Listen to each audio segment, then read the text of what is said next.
ምስጢረ ንስሐ ቤተ ክርስቲያን ናይ ቅዱሳት መጻሕፍቲ ትምህርቲ መሰረት ምግባር ኩሉ ሰብ ካብ አቦና አዳም ብዝተመሓላለፈን ዝተወርሰን ኃጢአት ተወሊዱ ኃጢአት ናይ ምግባር ዝንባሌ ከም ዘለዎ ቤተ ክርስቲያን ትሰብኽን ተአምንን ስለ ናይ ተፈጥሮና ክፍአት ሐዋርያ ጳውሎስ ናብ ሰብ ሮሜ ኣብ ዝለኣኾ መልእኽቱ ሮሜ 7:14-29 ክገልጽ ከምዚ ይብል ሕጊ መንፈሳዊ ምዃኑ ንፈልጥ ኢና አነ ግን ኃጢአት ተሸጥኩ ስጋው ሰብ እየ ክገብሮ ንዘይደሊ ክፉእ ነገር ዝገብር ካብ ኮንኩ እዚ ዝገብር እቲ አባይ ሓዲሩ ዘሎ ኃጢአት ደአሉ እምበር አነ ኣይኮንኩን እምበኣር ነቲ አነ ዝደልዮ እንተዘይገበርክዎ እቲ ሕጊ ግን ሰናይ ምዃኑ እፈልጥ ኣለኹ ይዋ አነ ምጉዱር ሰብ ካብዚ ናይ ሞት ዝወስደኒ ዘሎ ሰውነት መንኮን ከድሕነኒ እዩ ብጥምቀት ካልኣይ ተወሊድና ናይ መንፈስ ቅዱስ ውህበት ጸጋ ድሕሪ ምቕባልና ብናይ ተፈጥሮ ባህሪ ክፍኣት እንገብሮ በደልን ኃጢአትን መድሃኒቱ ንስሐ እዩ ሽግሩ ፈሊጦም ዘላግጹልና ኃጢአቱ ይቕረ ንዝበልኩሙሉ ሰብ ሽግሩ ፈሊጦም ዘገላግሉና ኃጢአቱ ይቕረ ንዝበልኩሙሉ ሰብ ኃጢአቱ ይቕረ ክበሃለሉ እዩ ተባሂሎም ኃጢአት ናይ ምስራይ ስልጣን ዝተዋህቦም ካህናት እዮም ዮሐንስ 23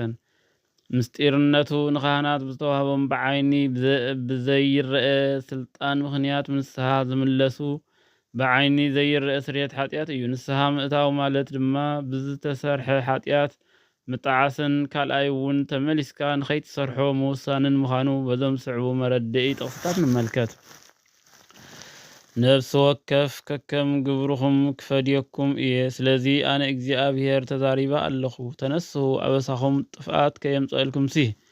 ካብ ኩሉ ክፉእ ተግባር ተመለሱ ሕዝቅኤል 18:30 እኳ ደኣ ክንስሁን ናብ አምላኽ ክምለሱን ከም ዝተነስሑ ዘርኢ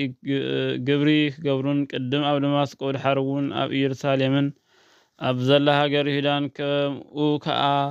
ንሕዛብ ወንጀል ስበኹ ይብል ግብረ ሐዋርያት 26:20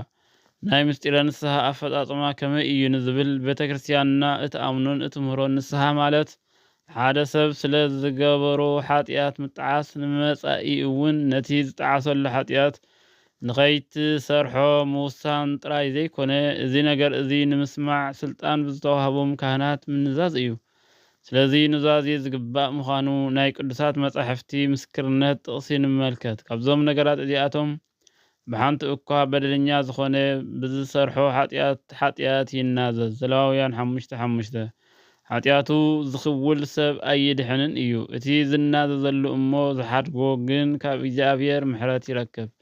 ምሳሌ 28:13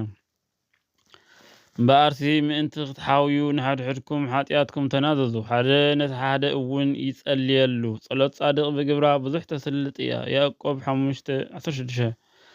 ካብ ኃጢአትና እንተ ተናዘዝና አምላኽ እሙን ጻድቕን ስለ ዝኾነ ንኃጢአትና ይቕረ ክብለልና ካብ ኩሉ በደል እውን ከንጽሐና እዩ ቀዳማይ ዮሐንስ 1:9 ኃጢአተይ ነገርኩ በደለይ እውን ኣይሓባእኹን ይብል መዝሙር 32:5